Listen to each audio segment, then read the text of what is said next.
Hello my dear student, যারা WBP KP aspirant আছো তাদের জন্য একটু জিকে অ্যানালাইসিস করব। কারণ আমি Prabhas Ghosh marvellous combined coaching সেন্টারের পক্ষ থেকে বলছি। আমরা প্রত্যেক সানডেতে ডাব্লিউবিপি ও কেপি মেন প্রিলিমিনারির বা আরও আদার্স এক্সামের আমরা মক টেস্ট নিই। তো যেহেতু 30শে নভেম্বর ডাব্লিউবিপি এক্সাম এবছর ওয়ান টাইম ওয়ান শট, একটাই পরীক্ষা 85 1 ঘন্টা টাইম, সেহেতু আমাদের আপকামিং পরীক্ষাকে সামনে রেখেই এখন থেকে না, বহু আগে থেকেই আমাদের মক টেস্ট চলছিল, এখনও চলছে, আগামী দিনেও চলবে। কারণ আমি প্রায় 1 বছরের বেশি, যখন থেকে এই ডাব্লিউবিপির বিজ্ঞপ্তি বেরিয়েছিল তখন থেকেই আমি প্রত্যেক সানডেতে মক টেস্ট নিই। তো তার আগে কিছু প্রিলিমিনারি নিয়েছিলাম, কিছু মেন নিয়েছিলাম, তো এখন কন্টিনিউ মেনের জন্য আমরা মক টেস্ট নিচ্ছি, যেটা ডাব্লিউপি অথবা কেপিতেও কাজে লাগবে। তো ডাব্লিউপি মেন মক টেস্ট, আজকেও মেন মক টেস্ট ছিল। আমরা জানি 85 কোশ্চেন, যেখানে 25 ম্যাথ, 25 জিকে, 25 জিআই আর 10 ইংলিশ থাকে।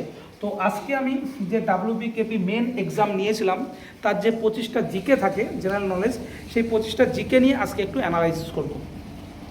যে 25টা জিকে কী জিকে আমার এই ডাব্লিউবি কেপি যে মেন এক্সাম আমি মক টেস্ট নিয়েছিলাম তাতে কী 25টা জিকে ছিল, এবং সেই জিকেগুলো ভেরি ভেরি ইম্পর্টেন্ট, বিভিন্ন পরীক্ষায় আগেও এসেছে, আবারও আসবে। তা চলো আজকে সেই জিকেগুলো নিয়ে একটু আলোচনা করা যাক। General knowledge GK WP KP GK analysis, 25টা জিকে অ্যানালাইসিস, 25টা জিকে, যেটা 30শে নভেম্বর এক্সাম। তো প্রথম জিকে ছিল কিডনিতে পাথরের ক্ষেত্রে কোনটি দেখা যায়। কিডনিতে পাথরের ক্ষেত্রে কোনটি দেখা যায়? আমরা কি জানি? Calcium oxalate.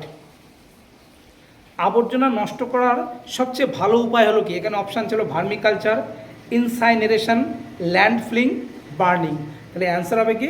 Land feeling. কে জহর ব্রত পালন করেছিলেন? কে জহর ব্রত পালন করেছিলেন? রাজিয়া সুলতানা, যোধাবাই, রানী পদ্মিনী এবং রানী রুক্মিণী। তাহলে আমাদের সঠিক অ্যান্সার হবে রানী পদ্মিনী।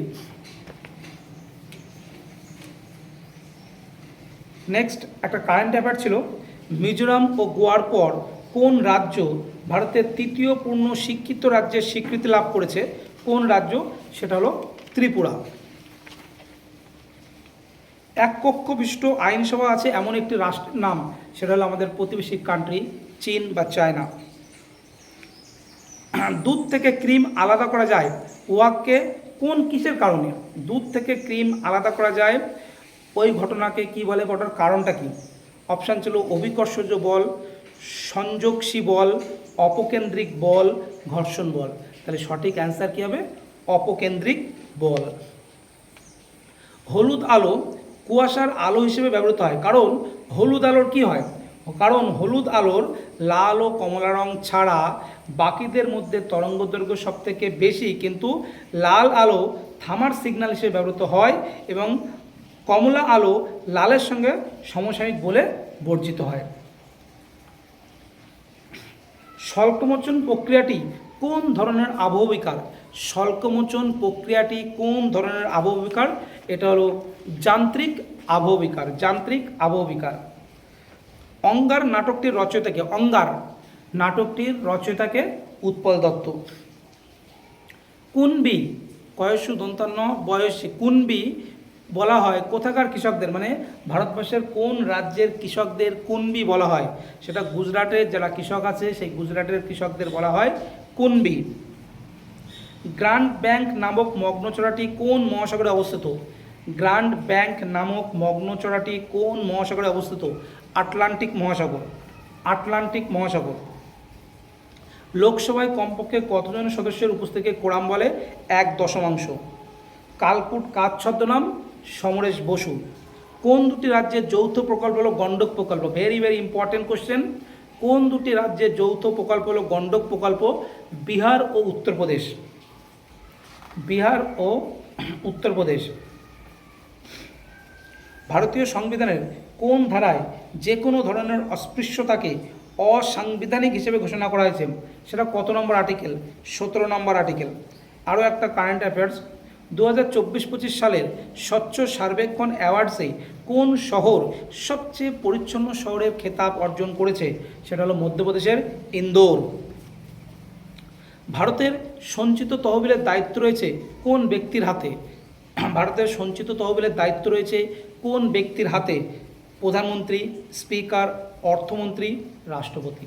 সঠিক উত্তর হবে রাষ্ট্রপতি।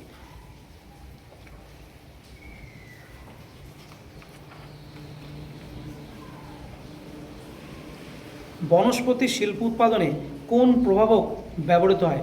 এটা হলো প্যালাডিয়াম। বনমালী চরিত্রের সৃষ্টিকর্তা হল কে? তারাশঙ্কর বন্দ্যোপাধ্যায়ের লেখা গণদেবতার একটা চরিত্রের নাম বনমালী। তাহলে বনমালী চরিত্রের সৃষ্টিকর্তা হলেন কে? তারাশঙ্কর বন্দ্যোপাধ্যায়।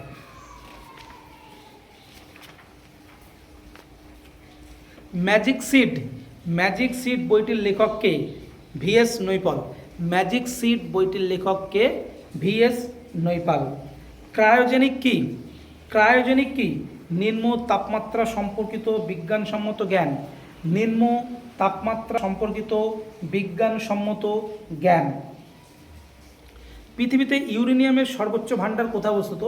এই মুহূর্তে পৃথিবীতে ইউরেনিয়ামের সর্বোচ্চ ভাণ্ডার হলো অস্ট্রেলিয়া, তারপরে কাজাকস্তান, তারপর হলো কানাডা। মানে সবচেয়ে সঞ্চয় আছে অস্ট্রেলিয়াতে। বারমুলা জলবিদ্যুৎ কেন্দ্রটি কোন রাজ্যে অবস্থিত? জম্মু ও কাশ্মীর। বারমুলা জলবিদ্যুৎ কেন্দ্রটি কোন রাজ্যে অবস্থিত? জম্মু ও কাশ্মীরে। দ্য শ্যাডো লাইন্স বইটি কার লেখা? দ্য শ্যাডো লাইন্স বইটি কার লেখা? অমিতাভ ঘোষ। শ্যাডো লাইন্স বইটি কার লেখা? অমিতাভ ঘোষ। কোন রাজ্যে ওসাং উৎসব পালিত হয়? কোন রাজ্যে ওসাং উৎসব পালিত হয়?